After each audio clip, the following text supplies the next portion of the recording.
was going to wait till exactly 5 o'clock. Okay. Yeah. Although it is my usual to start things early. Well, hopefully we have a lot of people joining us. Yeah.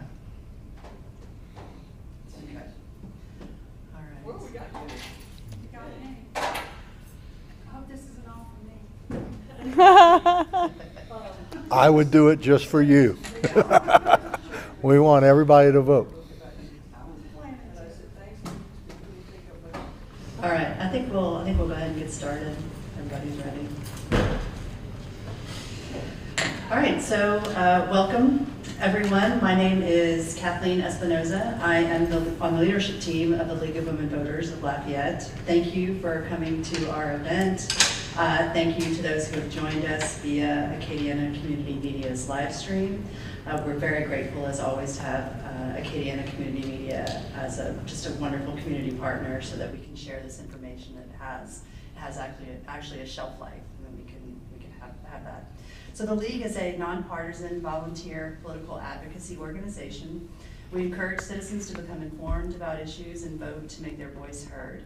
We do not support political candidates, but do take policy positions regarding good governance and individuals' rights. We are devoted to making democracy work. We invite anyone 16 years or older to become part of our League and joining us in our advocacy.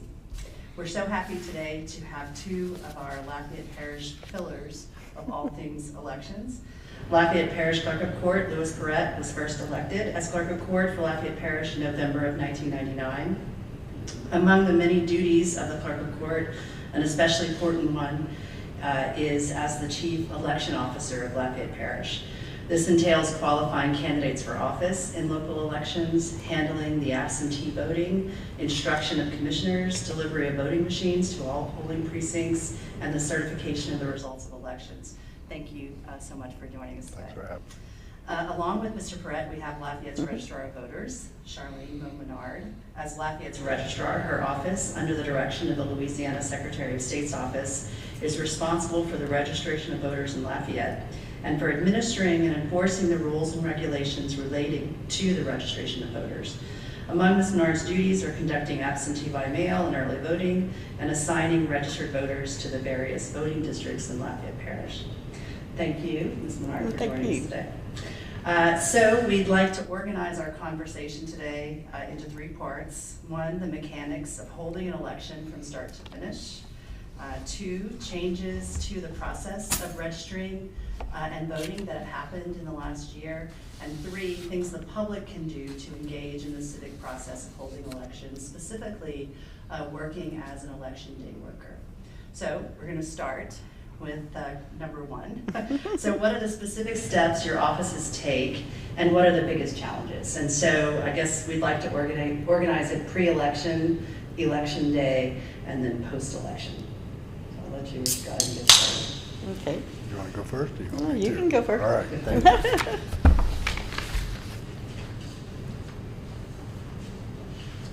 Well, first let me say thank you very much, and I'm very honored to be here tonight, and for those of you out in television land as well. Thank you very much for inviting Charlene and I here. I believe that in 25 years is the first time we've been invited together somewhere. It's true. You know, It's true. that we both are here. We are all about elections, and I want to thank the League of Women Voters for what they do, because we don't care.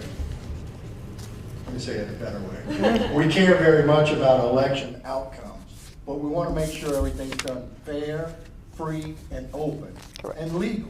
And that's what we work very hard on. There are 3 pillars, and Kathleen, you gave me wonderful credit. I appreciate that, but I am just a small cog in the machine. The Secretary of State overall is in charge. Then the clerk's office takes over on election day. What happens before the election? The registrar is in charge of early voting. And so we all work together. Everybody watches everybody. Everybody questions everybody. And that's a good thing for our representative democracy. And I say to you as a voter out there, if you see something, say something. This has changed the world. This has changed the world. It is the greatest invention in my belief of man, and it is the devil. We know that the internet, and there are places out there that children should not be and adults should not be. But with that cell phone, that has made it possible for people to be exposed through video and through filming of irregularities. And so I want you to know it has resolved itself for the most part throughout the United States of America. And certainly in Louisiana, in the last 25 years, things have gotten really better. So to address your specific questions about the pre-election assignment of registered voters to a precinct, Charlene's office works very hard on that. We go up to 2,200 voters per precinct. After that, it gets too cumbersome, so we try to split the precinct. Many times you'll have in a school gymnasium multiple precincts like that where people go and vote. The smallest amount is 300. So if we have less than 300 people, we have around the university, there's a small precinct there, we'll try to merge them of another location. But it involves everybody working together. Charlene spends an inordinate amount of money on mail, but she's required to notify these people by mail. And I want to address something right now. The United States Post Office, I know we all love to hate, but they do a very good job. 3/4 of the veterans of the United States of America receive their medicine through the mail. They would be marching at the post office if the mail was not delivered. So I want you to know it does work. We just have to make sure that we follow everything by the law. Readying, transport, and testing of the voting equipment is all done by the Secretary of State's office. So it's under their purview. There's a voting machine warehouse in Scott, Louisiana, where the machines are stored for the life of the machine. We can tell you where that machine is placed because the serial number is actually painted on the floor. I can tell you if they've ever had a roof leak there because that machine will then be wet. But the entire life of that machine is tracked. Now, something that needs to be said is the programming of the voting. We still use Dominion voting machines, but Dominion has never created the ballot or never programmed the machines for Louisiana. The Secretary of State's office does that. And the voting machines are never hooked up to the internet. So they're in charge of creating the ballot. We have, many people may not know, I believe we have 12 candidates for President of the United States running in Lafayette Parish. 12 different candidates. We always hear about the two major ones, but it's really 12. Where voting will take place is a unique and fascinating thing that I didn't know about until I was elected Clerk of Court. The police, jury, or governing authority decides where voting takes place. Lafayette Consolidated Government in this circumstance in Lafayette Parish. If you're watching this out in television, it'll be your local police jury. But once that decision is made, they actually lose the power of that place. So I'll give you a specific example. We use City Hall as voting on election day. We use many schools as voting on election day. Well, by law, we can determine what happens in those locations. So in other words, you cannot have a bake sale for the presidential election because we know everybody's going to show up and we're going to make a lot of money for our charity. We don't want the voter being molested in any way, shape, or form. And so we limit those things. You can't have a gigantic basketball tournament on a Saturday morning when we have a Saturday election if you're going to have voting there. So you can see it's a very well coordinated governmental experience of different agencies involving the school board. We used to have voting in firehouses and fire locations. It just depends on where you are and located. We're very blessed that we don't have to pay to rent voting locations. When I first was elected, there were certain locations of buildings that were not compliant with the Americans with Disabilities Act, and so we simply had to go rent a building. But thank goodness we don't have to do that anymore.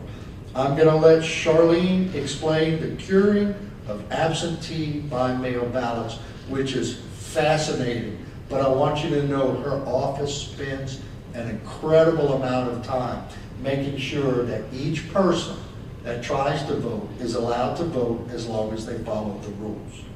On election day is when the clerk's office takes over. And I have some numbers here. I don't want to overwhelm y'all, but I think it needs to be said because people need to know where the money goes.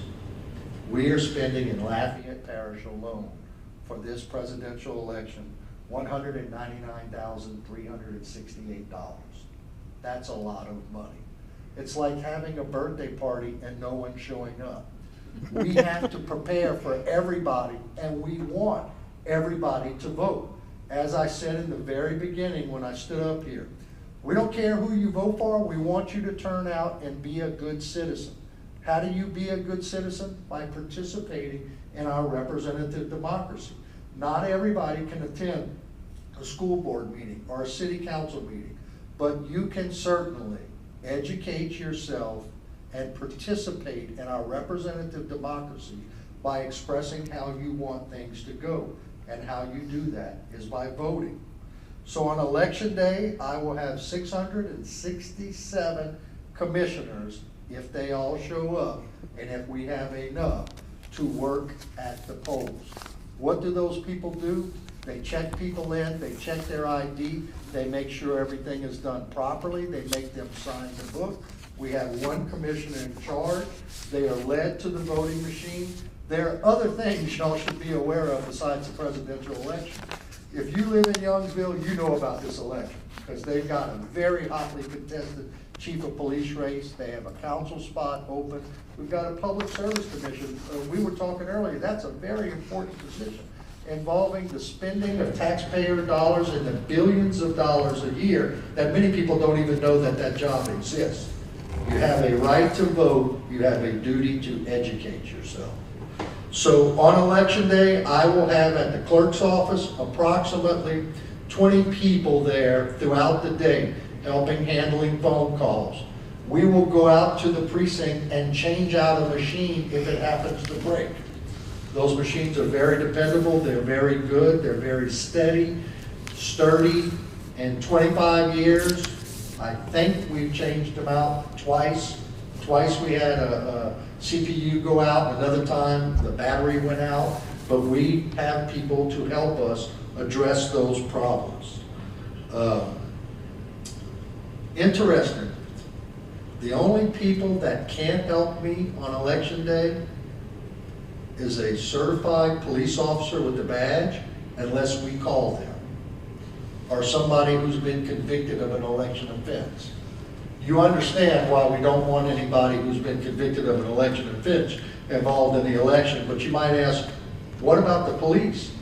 Well, a police officer could go and vote and then leave, but a police officer cannot hang out at the precinct all day unless they're sent by us. The reason being, can you imagine the intimidation factor? I've got a gun and a badge and I'm gonna watch you vote. So there are provisions made to protect the public about that. All election polling sites are staffed. One of the most important people many of you never see, that's the janitor. That's the person that gets paid to go unlock the building early in the morning, get it ready, come back and lock the building the next day, and then come back and help us have the machines picked up. But most importantly, if somebody falls over and splits their leg open and bleeds on the floor, somebody's got to come mop that up. Somebody gets sick and upchucks, somebody's got to come clean that up. These are all episodes that we have had. And if you can think it, we've had it, including a rabid skunk that closed the precinct temporarily. We try to prepare for everything. We've dealt with hazardous waste spills near voting locations. Things that people don't think about. Charlene and I fear and think about all the time because we want things to go smooth. I'll let her talk about the pink address confirmation. Well, that's us on election day, I'm sorry. This does concern me, and I am so glad to be here tonight to talk about this, and you will hear about it over the next 30 days. We have 14,000 voters in Lafayette Parish who have been placed on the inactive voter list. There are more than 300,000 in the state of Louisiana who have been placed on the inactive voter list. How does that happen? If you haven't voted in the last 2 federal elections and you haven't responded to Charlene's canvass where she sends you a postcard and says, hey bud, we need to know, do you still live here? Well, she didn't do it last year once. She didn't do it last year twice. She did it 3 times because we had the new census, we had reapportionment, we had some issues. Charlene wants everybody in Lafayette Parish to vote. We have over 161,000 voters. 14,000 of those people are going to cause the system to be gummed up on election day. They will still be allowed to vote if they present themselves, but they're going to have to stand off to the side and fill out a correction of their address, which will delay each voter by about 5 minutes. Can you imagine 14,000 people delaying us by 5 minutes? The easy, smeezy way to resolve this is to go to govote.com, GEAUXVOTE.com. You can update it right now. Please fix your address. If you are one of the 300,000 voters in Louisiana who is on the inactive list, we need you to step forward. We need you to vote.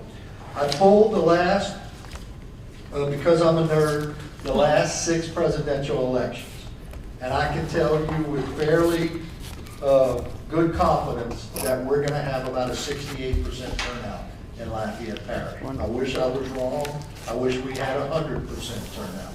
We will be prepared for 100%. But past indication tells us what our performance will be. It'll be about a 68. I think statewide they're looking at perhaps a 71. I just don't see a lot of excitement because the television is what drives people to vote. And that's why billions of dollars are spent on advertising. And unless you are in one of those 7 contested key states, you're not seeing a lot of activity about that. And that's part of the issue is other than Youngsville and the Public Service Commission, we don't have a governor's race or a sheriff's race. The presidential race is not enough for everybody right now. Provisional ballots are for, how many of you have heard of provisional ballots? Anybody? Okay. We don't like them. We don't want them. We don't want the voter to ever use them because they are disenfranchising themselves. Let me explain that to you. If you show up in Shreveport because your grandchild is playing select softball and it happens to be election day and you forgot, you can present yourself in Shreveport and say, I live in Lafayette, Louisiana, I want to vote right now. They will give you a ballot for President of the United States only. You don't get to vote on the sales tax. You don't get to vote on the Public Service Commission. You don't get to vote on the Chief of Police. You don't get to vote on anything except that one federal thing. Yes, ma'am? Would I get to vote for Congress in the 6th district? Not if you were in there. Shreveport, right? Correct. They won't have that ballot. They wouldn't have that. Oh, okay, They so you won't- have to be, but if I were not in my precinct If and you I were- was in the 6th district, I could still You vote. could vote in a federal election Federal for election. federal offices. And if Thank you, if very you're much. registered to vote. And you have to be registered to vote, yeah. So provisional ballots are there, but please tell your friends and neighbors, you don't want to utilize that because you basically are chopping off one of your arms. You're limiting your ability to vote. Election day challenges happen just about every election. So we have what are called poll watchers. They are people that are generally paid or volunteered on behalf of the campaigns. And they sit there sometimes all day and watch. Now the general challenge comes up like this. I know Miss Jones, she lived down the street from me 10 years ago, but she's still voting here, but I know she lives in Crowley. That ain't right. You know, for that type situation, we will address it. 291-7140, 291-6400, you call Charlene or you call my office. We are on a statewide database that we can look up where every single registered voter is registered to vote. People do have the right to challenge votes, and there are just some knuckleheads out there that are trying to do bad. We recognize that. They are caught. It is very, very rare. But that does occur, and I want you to know that anybody, I say this all the time, and I know Charlene supports it, if you see something, say something. We want everything to be above board. Okay? The counting and the certification process, that in and of itself, during election day, so by law, we can't start counting the votes till election day. It used to be, when I say used to be, up until 2012 or so, that we had about 2,000 early votes in Lafayette Parish. About 2,000. Now, since they changed the law, if you're 65 and above, you can have your ballot mailed to you for the rest of your life and you can mail it back. Except now with the new law, every 4 years. As you of have to January. renew it. And starting in January, they changed the new law that you're gonna have to renew that every 4 years. But with COVID, that situation changed everything. Mm-hmm. We have right now, right at about 8,000 early votes, from 2,000 to 8,000. So what the state has allowed us to do with the Secretary of State's approval and the Registrar of Voters Office and the Clerk of Court Office working together, we will meet a couple of days before the election to open and process the ballots. They will not be counted. If you've ever used an absentee ballot or an early ballot, there's an envelope, it's sealed, then there's another envelope inside. Charlene's office makes sure that it's witnessed, it's The signed. affidavit. The affidavit. All of that has to be done properly. The ballot is folded up in an envelope. It goes through a printer. It has to be flattened out, a reader scanner, printer. And so all of that prep work takes place beforehand. All of this, the public is notified. And all of this, the public is allowed to come in and watch us. I believe in 25 years, we've had 5 people show up. We have a great reputation, not myself, Lafayette Parish, for running fair, free, and open elections, and we want to continue that. The local board of election supervisors, there are 5 people in every parish. It involves the Clerk of Court, the Registrar of Voters, a representative of the Democratic Party, a representative of the Republican Party, and a personal representative of the governor appointed to each parish board. Those 5 people oversee the counting, tabulation, and conduct the election. And then we meet after the election, open the machines, make sure everything's done properly, and then we will meet another day later and promulgate the election, which makes it all final. They sign multiple copies. That occurs in my office, and then it's mailed over to the Secretary of State's office. That's post-election. You want to handle just one at this time? And have Charlene, or you want me to keep rolling? It's up to you all. Charlene, are you all right? I'm fine. Okay. So how have the election laws changed in Louisiana on early voting? I'm going to let Charlene do that online and paper. I'm going to let her do it. The changes to the 6th Congressional District, Charlene did handle that. And precinct changes in Lafayette.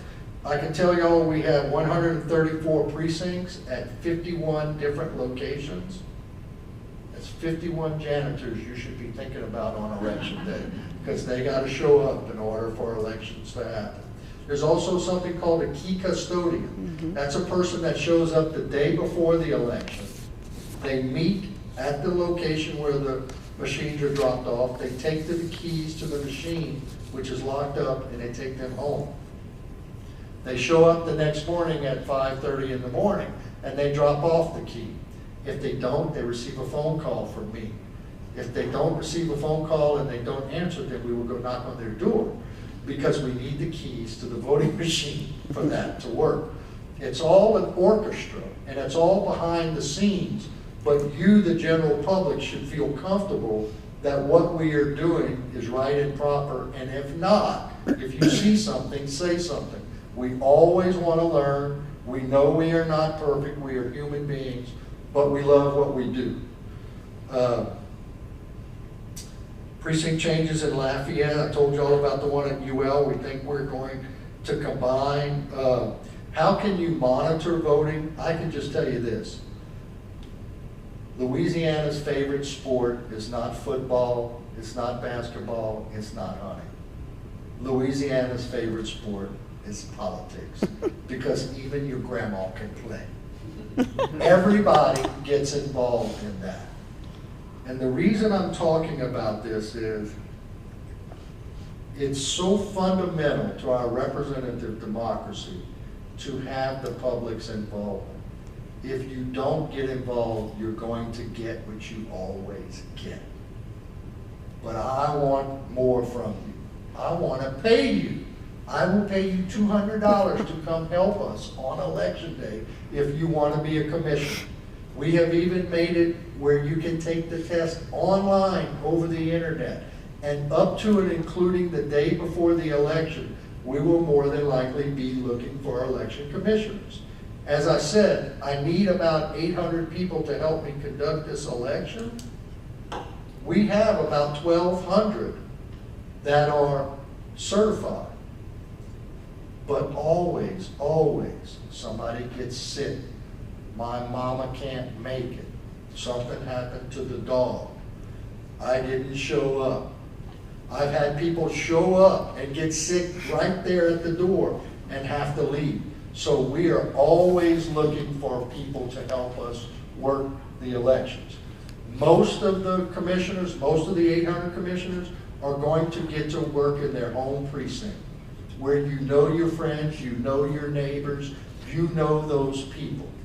The people we love are the people we call and wake up on election morning and say, Miss Jones, you live in Karen Crow, would you please drive to Broussard right now and help us at this precinct? And there are people that do that. It is a total team effort. I only have 94 employees at the clerk's office. We don't have enough people to conduct elections without the public's help. So how can you monitor things? Get involved. Please get involved. Please get your friends and neighbors involved. And if anybody sees anything that makes you uncomfortable, anything that looks untoward, please let us know. The clerk's office number is 291-6400. The district attorney always gives me 2 assistant district attorneys with their cell numbers on the weekend if we need legal advice at that moment, which we have utilized before. The sheriff always gives us some kind of command sergeant person that can make a decision, which we've had a fight break out at the precinct. I need the police to get there right now. Or I've got somebody at the precinct who's being argumentative. They don't want to show an ID. That, when you call the police, you need them. And our sheriff has been very, very responsive.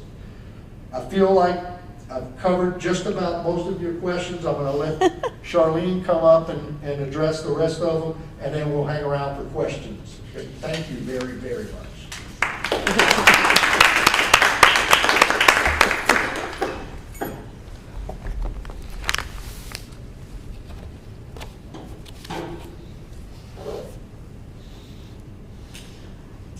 Hi, I'm Charlene, the Registrar of Voters for Lafayette.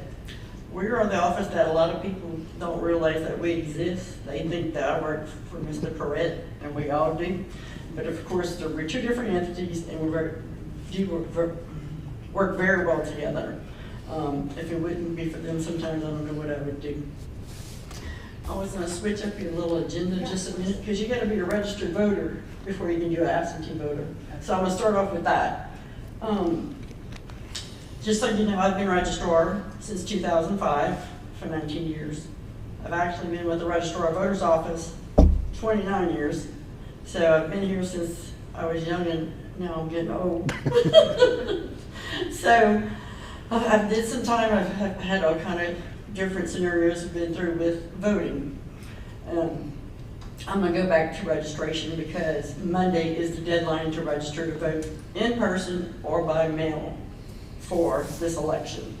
So if you intend on doing a change of address for any, or change your name, change your party, Monday's the last day.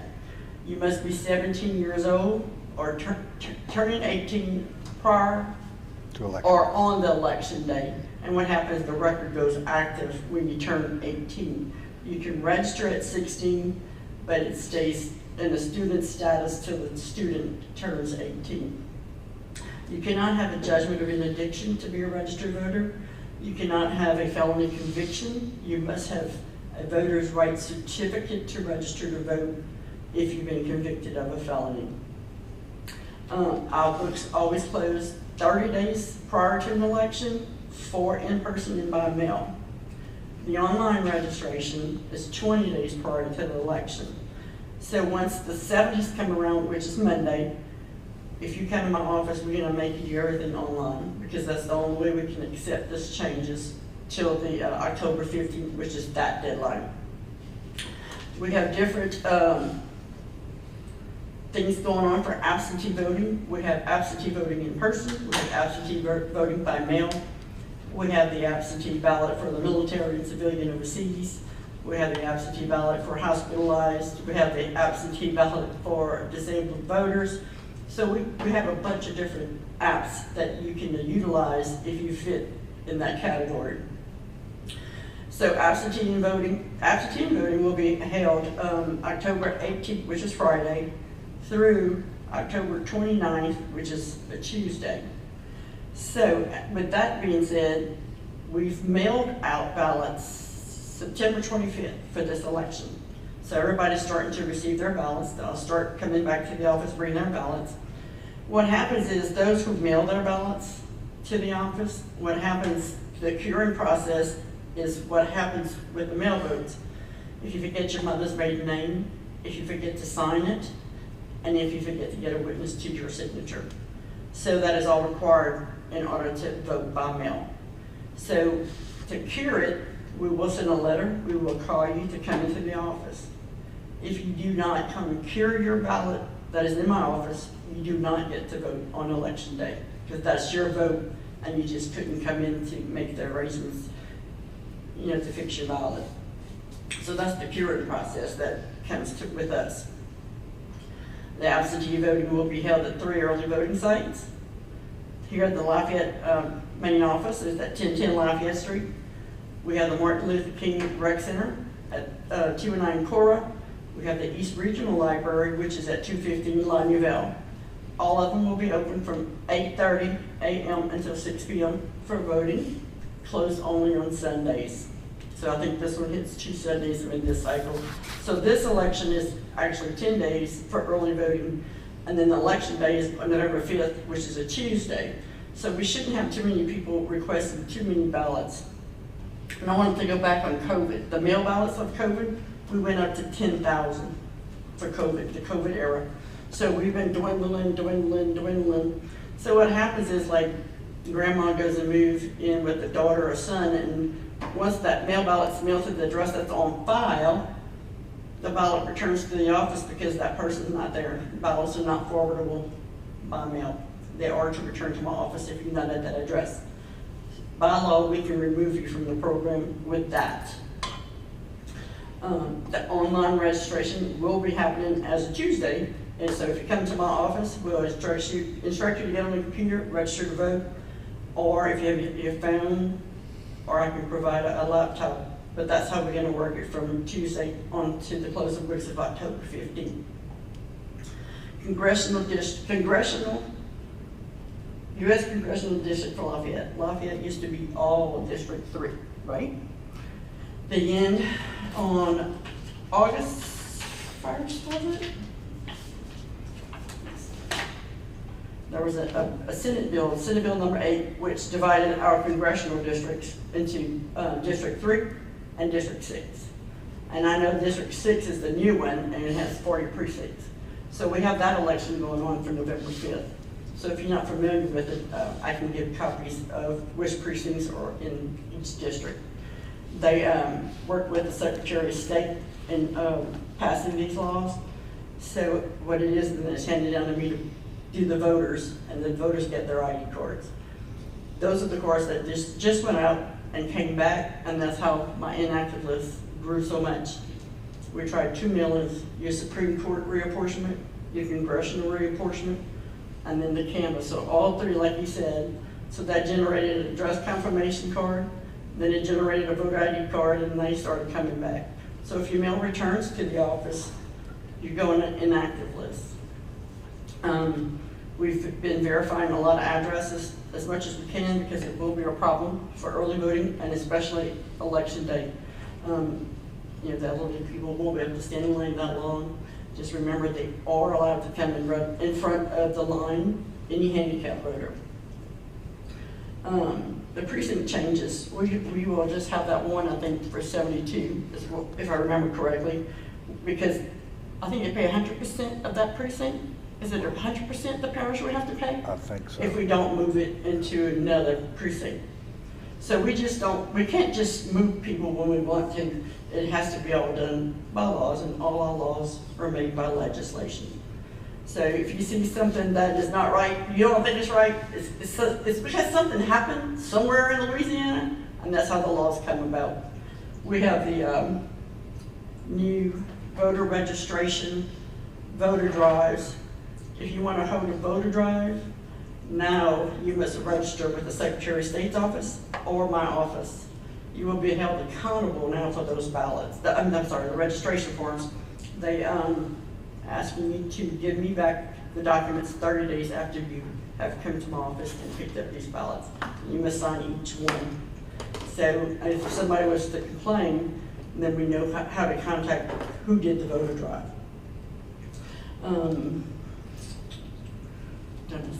Not ballots, just registration.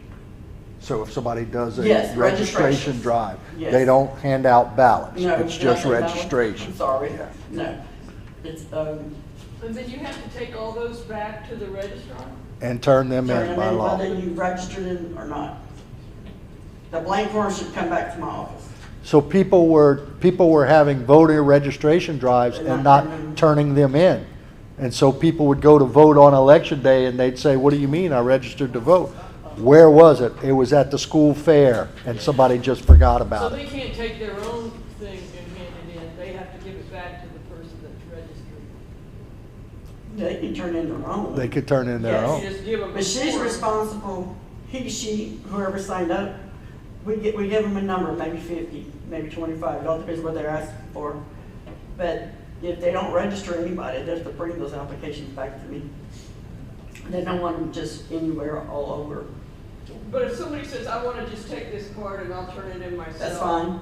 Yes. And so that's when we fine. turn it back in, we'd say, well, one person just said. What it is it's a different way of coding the card.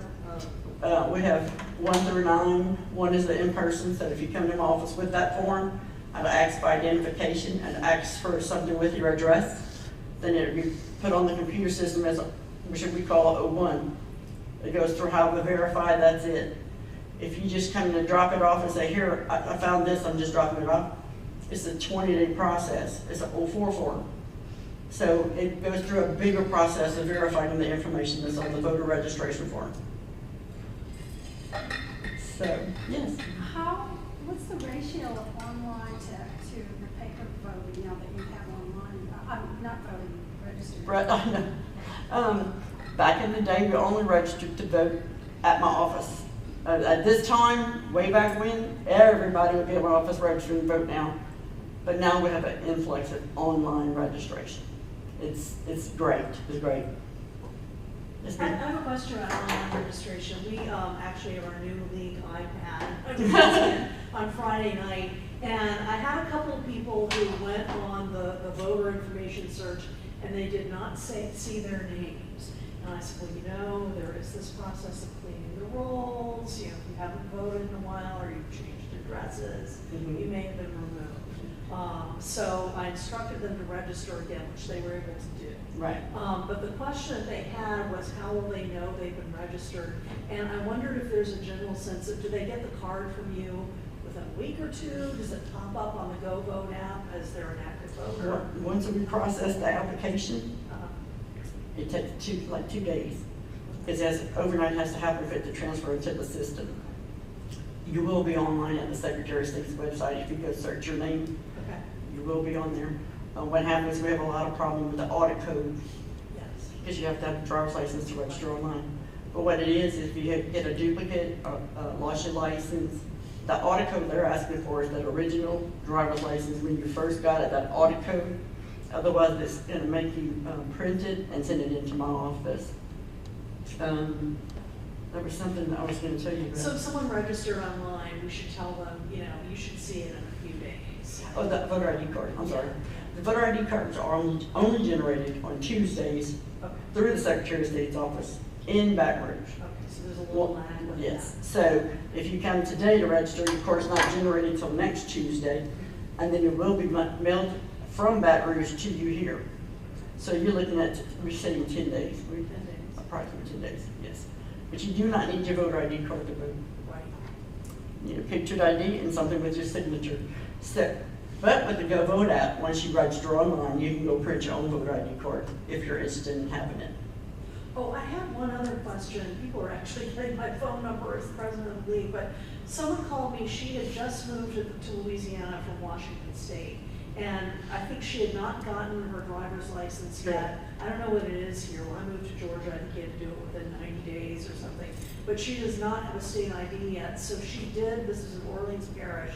She did go to her registrar. They wanted her to bring in proof of residence. I think she brought in a copy of her lease. Is that what happens when people move to state and don't have their state ID? Yeah, you can still register online because it goes to the public safety office to verify your social, you got your date of birth, and other information that's very important on their database. If you don't, I can't think of what I'm gonna say. It's like if the system doesn't accept your app, it's called a HAVA 5. HAVA 5 is it generated your application out of the system, and we have to try to contact you to see what's wrong. So, and then as of January of 2025, we will be having to ask for a proof of citizenship for voter registration. Right now, on the form, the original form, line 1 is, are you a citizen, yes or no? So if you check off yes, we cannot contact the voter and ask for proof of citizenship. How would you determine that? We- What would be the I mean, birth certificate, passport, I mean, yes, Well, for January, we're gonna ask for your passport and or your naturalization. Or a birth certificate, because a lot of the kids are born out of the country, but through American citizens being abroad. Yes, Ms. Knapp? I just want to correct, but you said you can't register to vote if you have a felony conviction, but that's really not quite right, is it? If you're in prison or if you're on probation for a felony conviction and you haven't served successfully for 5 years on probation, If you've been off, you can't vote. But you have if to you, be completely off. if you've served your time, it doesn't matter if you've had a felony conviction. You can vote. And a lot of people who have felony convictions, because if I've ever gone door to door, they say, well, I can't vote, I have a felony conviction. As long as you're off paper, that's what they, when you're no longer on probation, you can vote after, you can vote. That's what I was talking about. They have to bring me a voter's right certificate or they cannot register. And they can get that through the probation department. Yes. Through their probation officer, which, aren't they pretty good about sending you a letter? Can they just fax it over to you or something? An important election like this, I'm very lenient, but actually the voter is supposed to bring it in. Okay, well, we registered people at the probation office, not this group, but another group. We were registering people at the probation office on Willow Street, is it? Uh-huh. And there was a lady from the probation officer that said you guys were great about, some parishes it was difficult. Correct. But that y'all had kind of a working relationship that if somebody is eligible to vote here in Lafayette, they should be able to get a letter either sent over there or whatever. So because when we send a letter to ask for additional information, you have 10 days. And after that 10 days, we can process your application. So, yes, so we do have a couple friends at probation parole. We work well with them. They do assist us. And like I said, like this election is very important, like all elections. But I know there are some people who cannot even get out their house to go get it, if they're homebound or something. But I want to talk one more thing about the pink address confirmation cards. Those are received by me through the Clerk of Court once we unseal the machines. his crew takes them all out of the books and the machines, bring them to the office. Only those voters that are inactive, we can make a change between a primary and a general election. So if Kathleen could come in my office and said, I moved November 6th to Cameron, can you change my address? I'm gonna say, no, you'll have to wait till after December. So we wouldn't make her change because she's an active voter, you understand? So we have a lot of people that will complain that they sit in their change, but they have to be an inactive voter and have that pink paper. The only way I can change someone's address between the elections. So where can they vote? They vote at their polling location. But which one? Oh, the old one? They have to go, like say, No, your name stays, the pink ones, people who have filled out the pink one because they're inactive, will change their address and they'll get a voter ID card. right. But the other people who are active, is still inactive, still vote at their old polling location.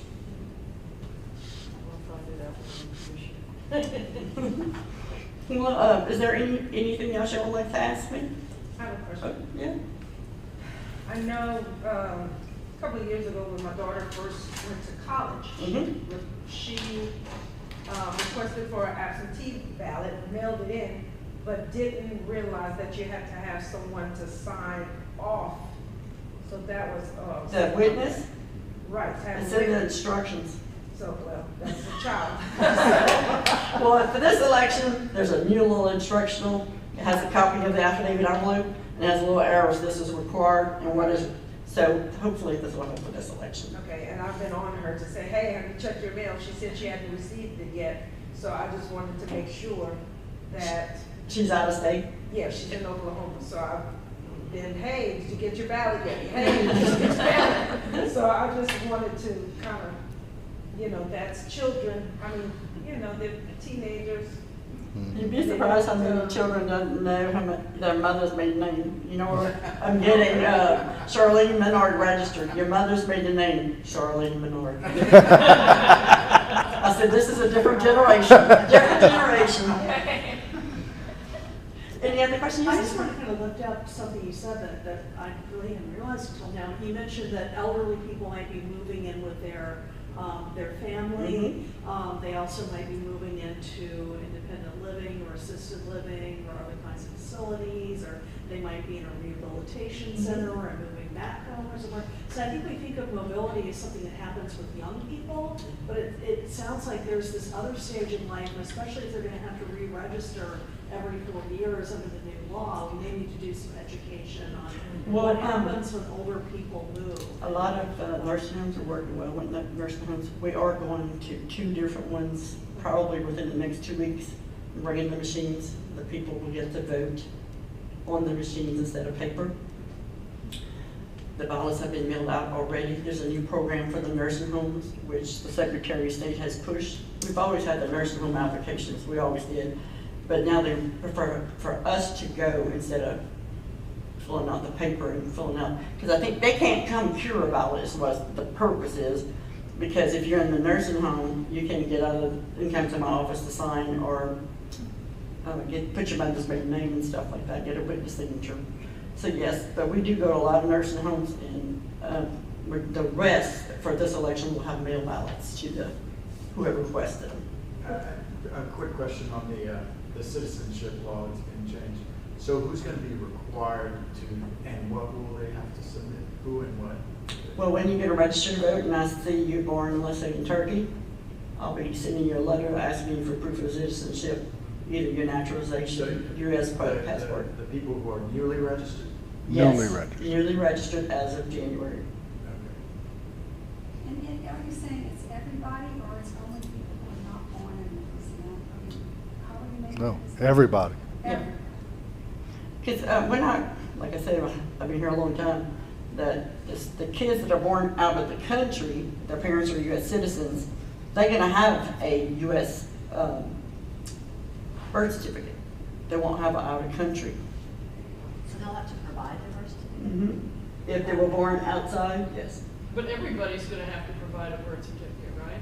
Well, theirs would say born, Right. but it's going to be an American document. But if Or a if passport. you were born here and you're registering to vote, you have to bring a birth certificate. Or a passport. No, anybody can register, well, After January, aren't you gonna have to bring a birth certificate? Citizenship. To prove citizenship? You don't get a U.S. passport unless you're a citizen.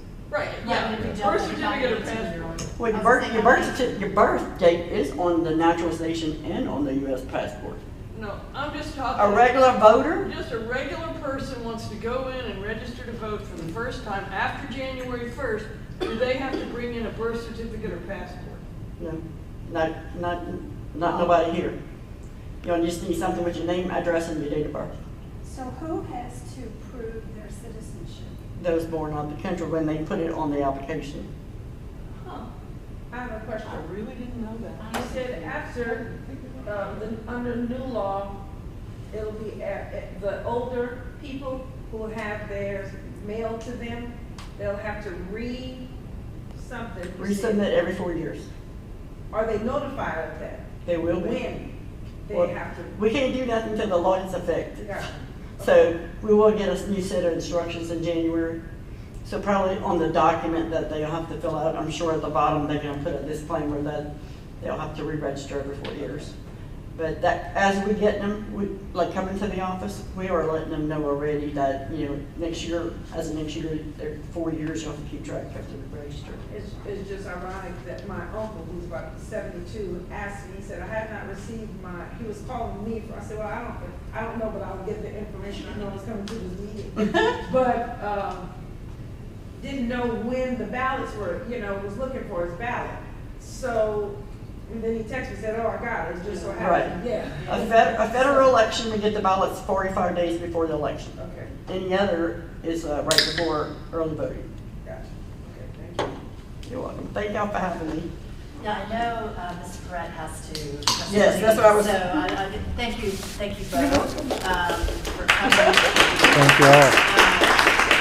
And I don't know, Charlene, if you could stick around. We've Sure. got plenty of food. Maybe people have some other questions I want to ask you. But Thank you again, very thank much you for again having us. for all this information. I mean, there's absolutely a lot to chew on. Please vote. And I wish you a whole lot of luck. Thank you. We're gonna need it. We need We're it. gonna need it.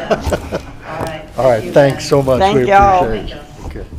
Thank you, Mr. Perret. All right, have a great day. Do you need any of the other documents for your meeting? So y'all eat. So Look, let's talk, and I think this will conclude our. You're welcome. Bye-bye. our,